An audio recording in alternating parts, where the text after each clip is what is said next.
April 8th, 1943. 27,000 feet above Caen, France. The oxygen mask couldn't hide Oberleutnant Ralph Hermochin's grin as he looked through the clear canopy of his Focke-Wulf 190A5 at the clumsy silhouette struggling upward below. The veteran ace of Jagdgeschwader 26 studied the American fighters making their first appearance over occupied Europe. "The Yanks have sent us flying milk bottles," he radioed to his wingman, laughing at the sight of the bulky Republic P-47 Thunderbolts straining for altitude. Beneath them, 16 P-47C Thunderbolts of the 4th Fighter Group climbed in formation, their 2,000 horsepower Pratt & Whitney R 2800 double Wasp engines pushing against their 7-ton bulk.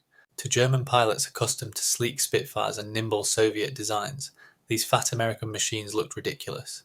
Barrel-shaped fuselages topped with wide canopies, wings that seemed too small for the bodies, and propellers bigger than anything in the Luftwaffe's inventory.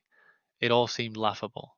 What Hermochin and the others circling above couldn't know was that they were witnessing the arrival of the weapon that would one day crush the Luftwaffe's fighter arm. In less than 2 years, those milk bottles would transform into nightmares, their 8 Browning .50 caliber machine guns becoming the most dreaded sound in German skies. The math of destruction was already built into those wings. 3,400 rounds of ammunition, firing at a combined rate of 6,000 rounds per minute, enough to saw a Messerschmitt in half in 2 seconds flat. That transformation began on this April morning when Major Donald Blakesley, leading the 335th Fighter Squadron, spotted the Germans moving into attack position. A veteran of the Eagle squadrons who had only just left his RAF Spitfire, he already knew what his men had yet to learn. Survival in the P-47 meant forgetting the old rules of dogfighting. The Thunderbolt wasn't built for nimble turns or quick climbs. It was built to fight a new kind of war in the air, a brute force juggernaut that relied on mass, power, and firepower. While German engineers kept chasing lighter interceptors tuned for tight maneuvers, Republic Aviation had delivered something no one expected. A giant high-altitude killer that rewrote the playbook. Among the 56 American pilots scattered across the French sky that day were men destined to become legends, names that would one day make German aces flinch. But on April 8th, 1943, they were still rookies in an untested machine, facing the most experienced fighter force in the world. The Germans had been flying combat missions non-stop since 1939, hardened by Poland, France, Britain, and Russia. The Americans had been in the fight for exactly 0 days. This story is about how factories and logic beat out tactics and instinct, how sheer quantity fused with quality to create overwhelming power, and how German laughter turned to fear when they realized what synchronized Brownings could do at 400 yards. The Republic P-47 Thunderbolt was born from panic in June 1940. As German fighters swept through France, Alexander Kartveli, Republic Aviation's Georgian-born chief designer, was handed urgent specs from the US Army Air Corps for a high-altitude interceptor. What he delivered was a monster no one expected. It will be a dinosaur, Kartveli admitted, but a dinosaur with good proportions. The XP-47B prototype, which first flew on May 6, 1941, shocked every witness. At 9,900 pounds empty, it outweighed its predecessor, the P-43 Lancer, by nearly 2/3. Its oversized turbo supercharger system, with ducts running through the rear fuselage, gave it a swollen look. Test pilots seeing it for the first time asked the same question. This thing actually flies? Not only did it fly, but it did things at altitude no other fighter could. The Pratt & Whitney R 2800, an 18-cylinder radial pumping out 2,000 horsepower, could hold full power at 27,000 feet where German engines sputtered. The turbo supercharger, driven by exhaust gases, let the Thunderbolt fight at stratospheric levels where conventional engines suffocated. Major Hubert "Hub" Zemke, leading the 56th Fighter Group at Bridgeport, Connecticut, hated the P-47 at first. Between September 1942 and January 1943, his outfit lost 18 pilots and 41 aircraft in training accidents. The Thunderbolt killed more Americans in training than Germans would in its first months of combat. It ground-looped on landings, torque-rolled on takeoff, and dived so hard it locked its controls when shockwaves formed on the wings. But the men who stuck with it uncovered something astonishing. Lieutenant Robert Johnson, an Oklahoma farm boy who would one day score 27 victories, described his first flight simply, "It was like strapping yourself to a locomotive. The power was unbelievable. You didn't so much fly the P-47 as you aimed it." The first clashes in April and May 1943 seemed to prove every German suspicion correct. The Thunderbolt couldn't outturn the Focke-Wulf 190, couldn't climb with the Messerschmitt 109, and lacked their agility at medium altitudes. Luftwaffe pilots quickly figured out tactics to exploit these weaknesses, diving from below where the big Thunderbolt struggled, or dragging it into turning fights where nimbleness mattered more than sheer power. Hauptmann Joseph Pips Priller, commander of Jagdgeschwader 26, filed his report after that first meeting. "The new American fighter is slaughter waiting to happen," he wrote. "It flies like a truck, turns like a freight train, and climbs like a pregnant cow. Our boys call them Indians, fat targets pretending to be warriors." The numbers backed up German confidence. In their first month in combat, US fighter groups lost 14 Thunderbolts while only downing 3 German planes. RAF pilots, watching from their Spitfires, quietly suggested the Americans rethink their choice of mount. Some joked the best evasive maneuver in a P-47 was simply to unstrap and run around inside its roomy cockpit, but something odd was happening that German intelligence failed to notice. The Thunderbolts that did get shot down had taken punishment no other plane could survive. One P-47 returned from a May 4th mission peppered with 21 cannon hits and more than 100 machine gun strikes, damage that would have torn apart a Messerschmitt or Spitfire. The massive radial engine, with no fragile coolant system to rupture, shrugged off damage that would have instantly killed a liquid-cooled fighter. And when the Thunderbolt did manage to bring its 8 guns onto a target, the results were devastating. Those weapons created a storm of lead unlike anything German pilots had ever faced. Unlike early war rifle caliber guns or limited cannon bursts, the P-47 could pour sustained fire for half a minute straight, an eternity in the sky. The turning point came June 26, 1943 over Le Touquet, France. It was Second Lieutenant Robert S. Johnson of the 61st Fighter Squadron, who lived through an encounter that became legend. Johnson's formation of 48 P-47s was headed home from escort duty when 16 Focke-Wulf 190s of 2/JG-26, led by Hauptmann Wilhelm Ferdinand Galland, Adolf Galland's younger brother, pounced from the sun with every advantage. Johnson's Thunderbolt, flying at the rear, was shredded in the first seconds. 20mm shells exploded across his fuselage. The canopy shattered. Hydraulic fluid poured into the cockpit. The engine cowling ripped away. Flames licked at the instrument panel. Johnson, bleeding from his nose and leg, tried to bail out but found the canopy jammed. A cannon shell had warped the track, welding it shut. He was trapped inside a dying airplane at 27,000 feet. What happened next stunned both sides. Blinded by oil smeared across the windscreen, fighting a shaking engine and barely responsive controls, Johnson somehow leveled the crippled plane and turned it toward England. The Thunderbolt kept flying when any other fighter would have fallen to pieces. Then it got worse. A lone Focke-Wulf 190, flown by an unknown pilot of 2/JG-26, spotted Johnson limping along at less than 170 miles per hour. Historians have never pinned down exactly who that German was, but his actions are remembered to this day. He tucked in behind Johnson and unleashed everything: 4 20mm cannon and 2 13mm machine guns. Johnson, helpless to maneuver, crouched behind his armor plate and prayed. The Thunderbolt soaked up the cannon fire until the Germans' heavy guns clicked empty. Then he reformed and let loose with his machine guns. Still, the P-47 flew. Finally, the German eased alongside. Johnson could see him clearly now. Young, blonde, his face changing from smug to bewildered to something close to fear. The pilot tried again, pouring in the rest of his ammo. Still the Thunderbolt refused to fall. At last the German pulled even, gave a small salute and peeled away, his guns spent. Johnson somehow coaxed the wreck into Manston, where it collapsed on the runway with the engine barely holding together. His crew chief stopped counting after 200 bullet holes. One cannon shell had burst inches from Johnson's head. Another had slammed into the armor behind his seat. The engine had taken direct hits. The control cables were nearly cut through. 3 of the 4 main longerons, the backbone of the fuselage, were blown apart. Yet somehow the plane carried him safely home. Johnson's survival in that wreck shook both air forces. American engineers studying the remains realized they had underestimated what they'd built. German intelligence, receiving reports from JG-26, flatly refused to accept them at first. No airplane, they insisted, could withstand that much fire. But testimony from multiple pilots confirmed it. The Thunderbolt had soaked up everything the Luftwaffe's best could throw and still flown away. By July 1943, American pilots began learning how to use the P-47's real strengths. Lieutenant Colonel Hubert Zemke of the 56th Fighter Group hammered out the formula through bitter trial and error. Don't try to turn with them, don't try to outclimb them down low. use your weight, use your horsepower, use your guns. The Thunderbolt's size, once seen as its curse, became its sharpest blade. Nothing could catch it in a dive. From 30,000 feet, a P-47 could hit 550 miles per hour, faster than any German fighter alive, even straight down. That speed could then be traded for altitude in a zoom climb, leaving pursuers gasping and falling away. Captain Walker, Bud Mahurin, one of the first Americans to become an ace in Europe, perfected the tactic known as boom and zoom, though pilots nicknamed it the Thunderbolt turkey shoot. Instead of mixing it up in dogfights, P-47s would climb to altitudes the Germans struggled to reach. When enemy fighters appeared below, the Americans rolled inverted and dove, tearing down at speeds that made return fire useless. At the bottom of those dives, their 8 heavy machine guns tore open the sky. Survivors described it as hitting an invisible wall of lead.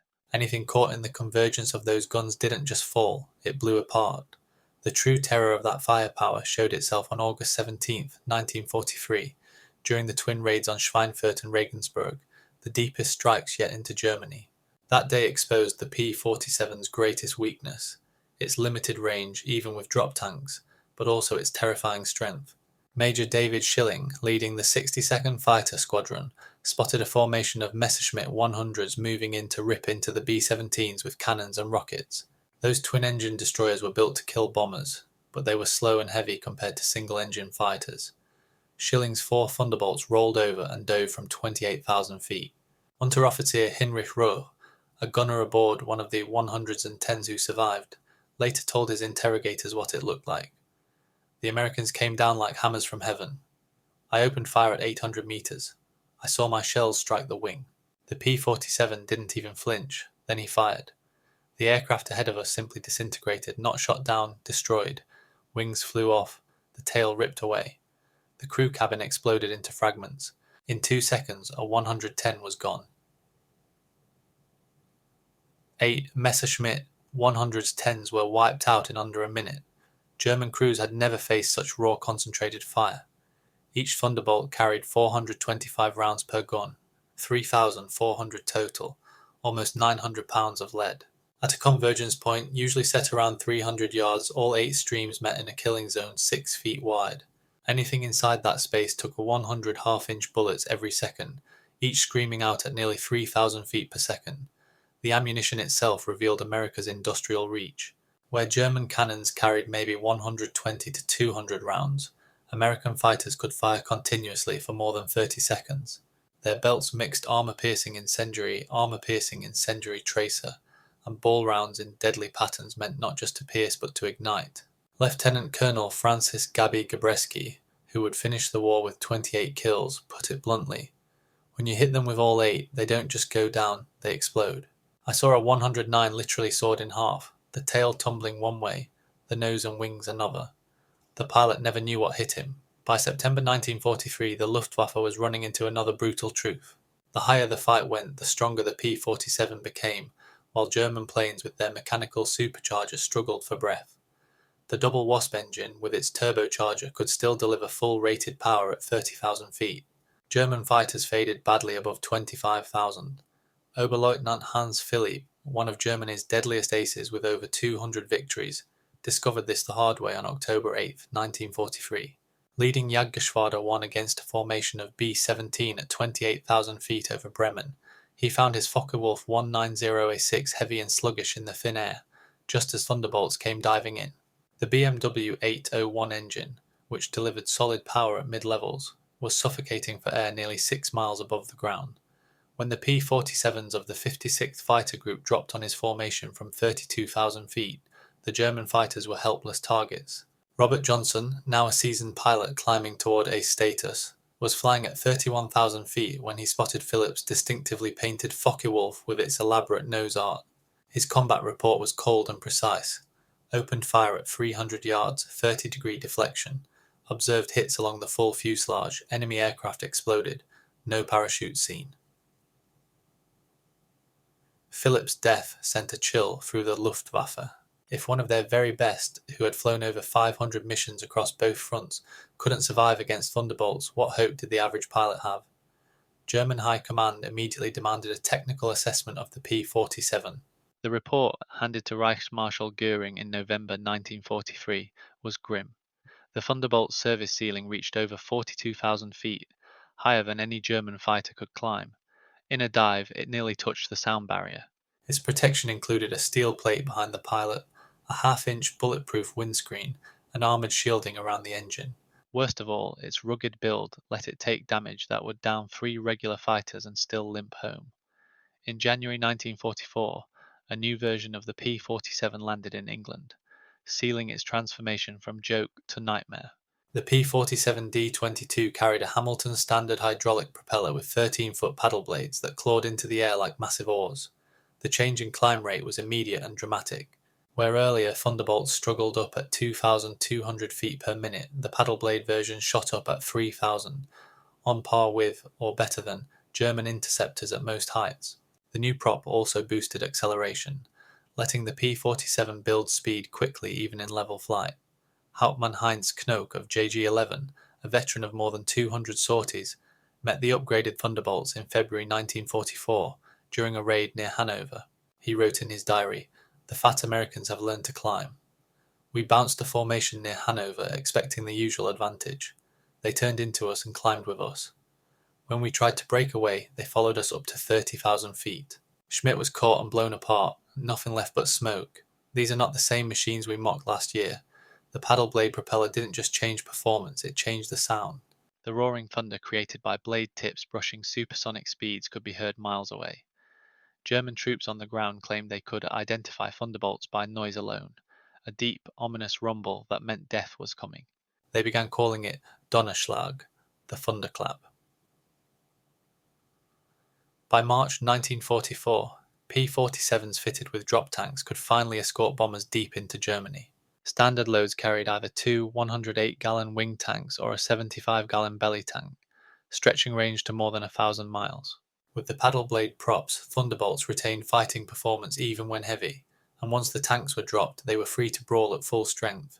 The Luftwaffe's only answer was to focus directly on the bombers, hoping to bleed the daylight campaign to death. But to get to the bombers meant running the gauntlet of Thunderbolt screens, which was increasingly close to suicide. Slowly, German pilots moved from mocking the P-47 to respecting, and even fearing, it.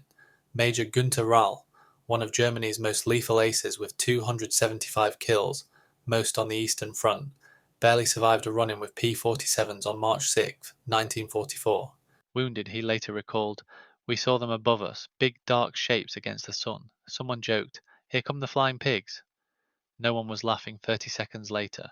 They dropped like an avalanche, faster than we could react." The first pass wiped out 3 of our fighters, just gone, nothing but fire and wreckage. Their guns didn't chatter like ours, they poured out solid streams of lead.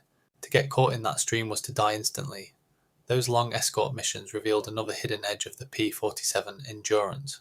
While German fighters had to run at maximum throttle and burn fuel fast, the big American radials could cruise smoothly and efficiently up high. Thunderbolts stayed with the bomber streams for hours, rotating cover positions while still keeping enough fuel for dogfights and the long trip home. When P-51 Mustangs arrived in spring 1944 to take over deep escort missions, the P-47s shifted into a new role, ground attack, and in that job they became the most feared machines the Germans faced. The shift took off in April 1944 as the Allies prepared to storm France. Those 8.50 caliber guns turned out to be just as brutal against ground targets as they were in the air. Armor-piercing incendiary rounds could punch through the thin top armor of most German vehicles, while the sheer rate of fire shredded unarmored trucks and troops in seconds. A 2-second burst meant more than 150 half-inch slugs ripping into an area no bigger than a truck. When bombs and rockets were added, the Thunderbolt grew into a true all-purpose beast. The D-25 version could carry a bomb load of 2,500 pounds, 2,000 pounders under the wings and another 500 under the belly, equal to the payload of some medium bombers at the start of the war. Later upgrades added rails for 10 5-inch rockets, each with the punch of a 105mm artillery shell. Oberst Hans von Luck of the 125th Panzer Grenadier Regiment felt the full weight of Thunderbolt fury during Normandy. "They came in so low we could see their faces," he recalled. "The roar of engines, the scream of rockets, and then the hammering guns. One pass and a line of trucks simply vanished. 20 vehicles turned to flames and twisted wreckage. The psychological shock on his men was crippling. They called them Jabos, fighter bombers, but von Luck admitted they were something worse, flying artillery with sniper-like accuracy. On D-Day, June 6, 1944, the Luftwaffe discovered just how much the skies had changed. More than 500 P-47s formed a protective wall over the beaches, and any German plane that tried to get through paid the price. Oberleutnant Wolfgang Fischer of JG-21, one of only 3 German pilots who actually made it to the beaches that day, later said, "The sky belonged to the Americans. Thunderbolts were stacked from sea level to 30,000 feet. We went in at dawn, 12 of us. I was the only one who came back. They were everywhere, above, below, behind. You couldn't escape. Their guns cut us to pieces, turning us into falling scraps of aluminum."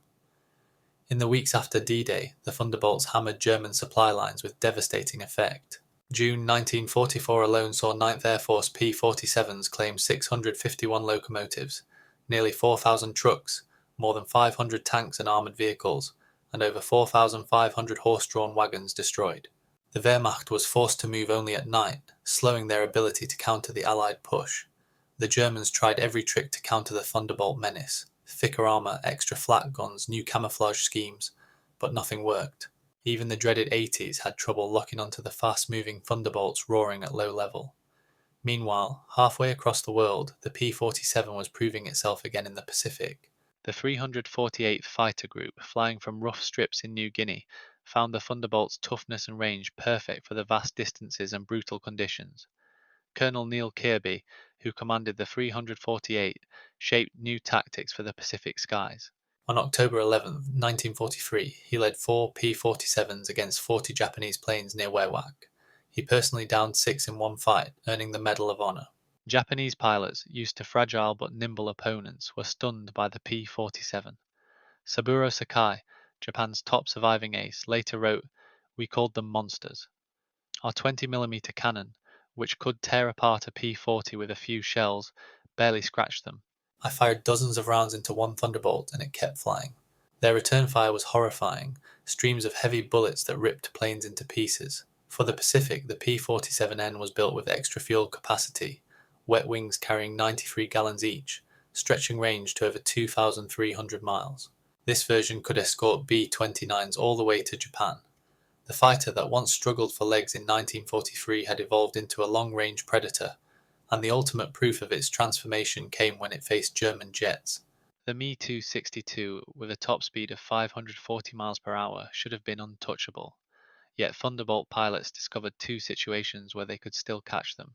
During takeoff and landing, when jets had to slow down, and in steep dives from altitude, the Thunderbolt had its best chances. On November 27, 1944, Lieutenant Colonel John C. Meyer of the 352nd Fighter Group became one of the first to down a Me-262 with a P-47. Diving from nearly 28,000 feet, his Thunderbolt hit close to 500 miles per hour, fast enough to catch the jet straight and level. The German pilot, certain of his speed advantage, never saw Meyer closing until the .50 seconds tore into him at 400 yards. In his combat report, Meyer wrote, "The enemy aircraft came apart under fire. Both engines and large sections of fuselage separated.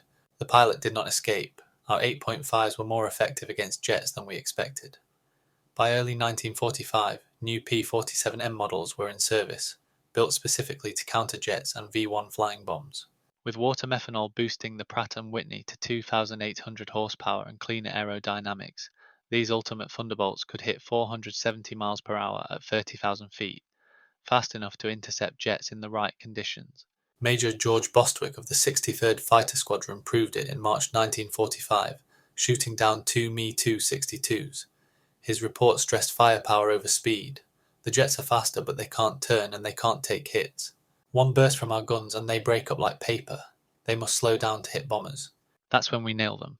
The clearest proof of American industrial power came on January 1st, 1945, during Operation Bodenplatte, the Luftwaffe's last big gamble to destroy Allied air power. Nearly 900 German fighters, flown by many of their best surviving pilots, attacked airfields across Belgium and the Netherlands. At Y-34 near Metz, home to the 365th Fighter Group's Thunderbolts, the raid at first looked like a success. German fighters wrecked 22 P-47s on the ground, along with other aircraft. One captured German pilot was dragged to the American command post, where he smirked and pointed at the smoking wrecks. What do you think of that? Major George Brooking gave the answer that echoed across the Ninth Air Force. He pointed toward the runway where crews were already dragging aside burnt-out hulks and preparing new hardstands. By tomorrow, we'll have 40 fresh ones. How long will it take you to replace your pilots? The German's grin vanished. Within 2 days, brand new P-47 D-40S flown in from depots in England filled the flight line. The Luftwaffe lost 271 aircraft and 213 pilots that day, including many veteran leaders they could never replace. The Americans lost 134 aircraft across all fields hit, and every one of them was replaced inside a week. The numbers made defeat certain. Republic Aviation built 15,683 P-47s during the war, more than any other American fighter. At peak output, the Farmingdale plant on Long Island rolled out one Thunderbolt every single hour, day and night. The Evansville, Indiana factory, built on farmland in 1942, was turning out 500 per month by 1944. Each Thunderbolt needed 65,000 separate parts, 8 miles of wiring, 2,000 pounds of aluminum, and 300 pounds of rubber. Its double wasp engine alone contained 2,400 precision pieces, each machined to within a thousandth of an inch. Yet American workers, many of them women who had never laid eyes on an airplane before Pearl Harbor, built them to standards that surpassed peacetime production. The ammunition demand was just as staggering. Each Thunderbolt sortie carried 3,400 rounds of .50 caliber, and with hundreds flying daily, the Army Air Forces burned through more than 10 million rounds a month by mid-1944. The Lake City Arsenal in Missouri, just one of several plants, turned out 30 million rounds per month. Each cartridge was made to microscopic tolerances, guaranteeing flawless feeding into those synchronized Brownings. Fuel use was equally massive. A Thunderbolt gulped 100 gallons an hour in normal flight and up to 300 gallons in combat with water injection running full. The Ninth Air Force alone burned through more than 25 million gallons of aviation fuel each month by late 1944, all of it hauled across the Atlantic in tankers turned out by America's assembly lines. Yet even more impressive than the sheer number of planes was how many pilots the US trained to fly them. By 1944, the United States was graduating around 30,000 new pilots every year, more than Germany managed across the entire war. Each Thunderbolt pilot logged at least 400 hours of training before combat, with 100 of those hours spent in advanced fighters. By the war's end, German replacements were flying into battle with barely a quarter of that experience. The difference showed every time they clashed.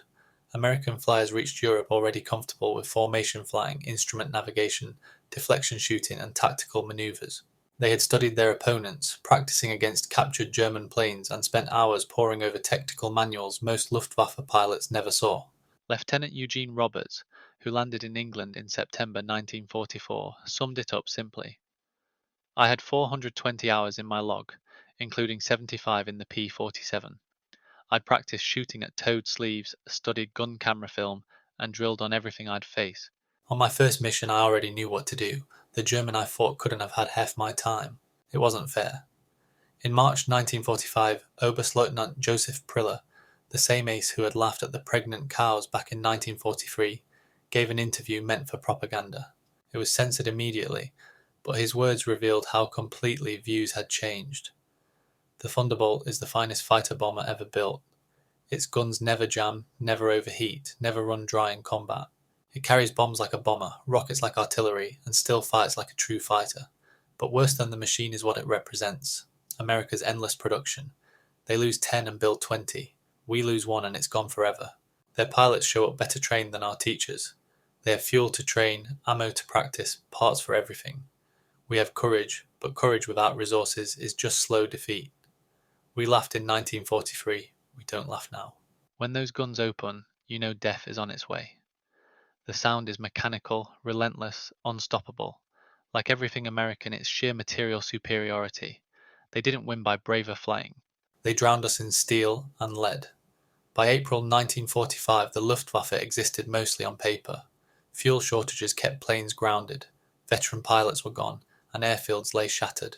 Even if they had planes to fly, every mission meant climbing into skies owned from the deck to 40,000 feet by P-47s. Feldwebel Klaus Brechtender, one of the last trainees rushed into combat, flew a single mission near Leipzig before the war ended. He recalled, I saw them diving, 4 Thunderbolts in perfect formation. I tried to turn, but they were too fast. The leader fired from 500 meters. My plane shook like a hammer was smashing it apart. The engine blew, the wing ripped away. I bailed out, and from the chute I watched them wipe out my whole staffel. 6 planes gone in under a minute. The sky was filled with burning wreckage. By then the psychological collapse was complete. Luftwaffe doctors reported Jabo fever, men trembling, nauseous, even collapsing at the mere report of Thunderbolts nearby. Veterans who had fought Spitfires and Hurricanes with calm now broke down before missions against P-47s. On the ground, the rolling thunder of Pratt and Whitney's sent troops diving for cover before the first shots were fired. The final tally of Thunderbolt destruction was staggering. In Europe, 3,752 enemy planes destroyed in the air, and another 3,315 smashed on the ground. They wrecked 86,000 railway cars, 9,000 locomotives, 6,000 armoured vehicles, 68,000 trucks, and 60,000 horse-drawn wagons.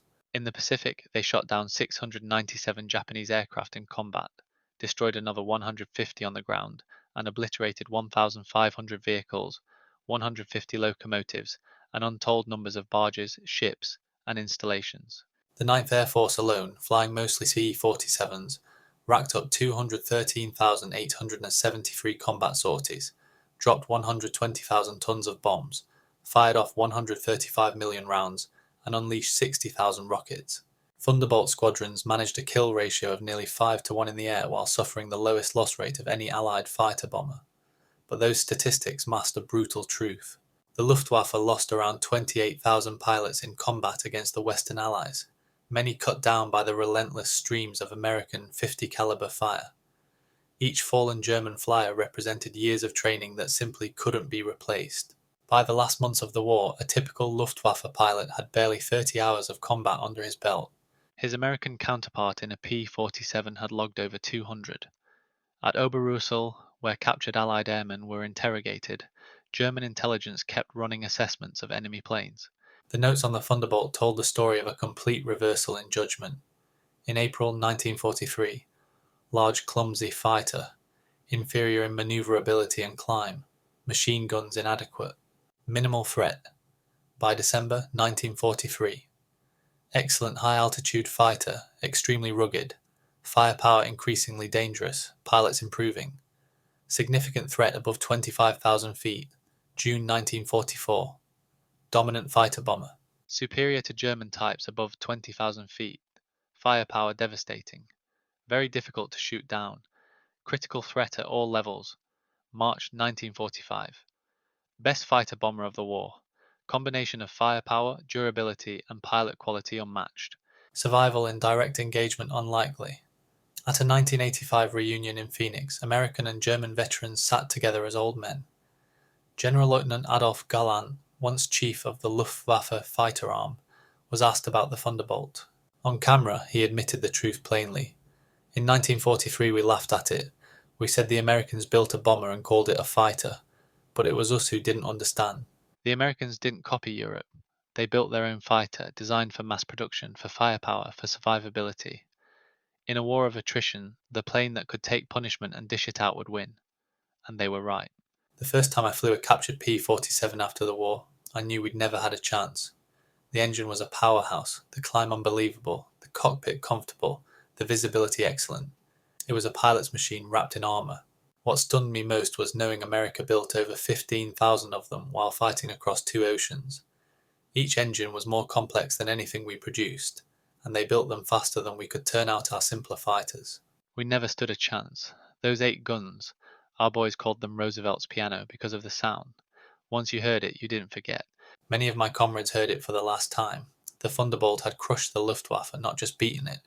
Its design embodied the American way of war, brute force engineering sustained by endless industry. Everything about it was oversized and overbuilt. The wing spars could bear 40,000 pounds, triple the plane's loaded weight. The engine mount could absorb 12 Gs.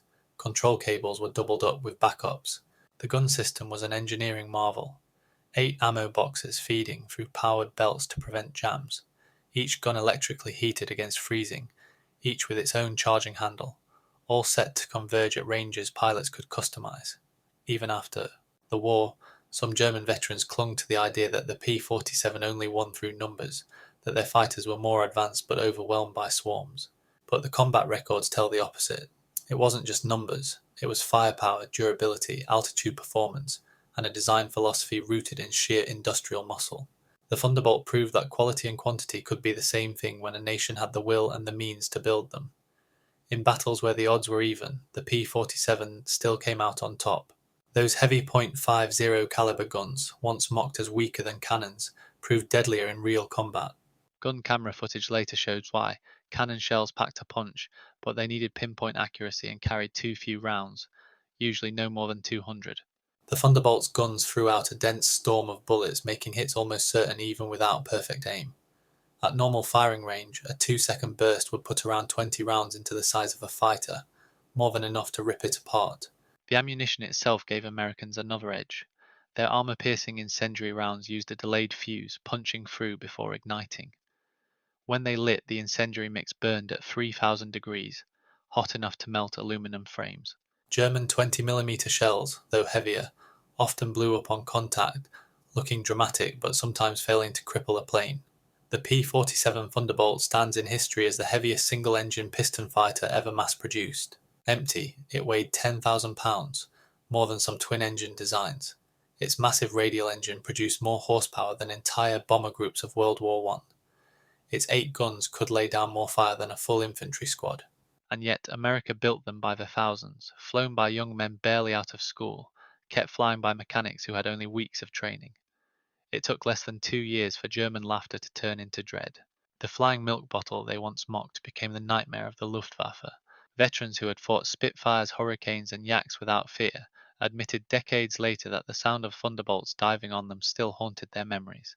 At the US, Air Force Museum in Dayton, Ohio, one restored P-47D sites quietly among the greats. Its sign lists numbers, victories, and stats.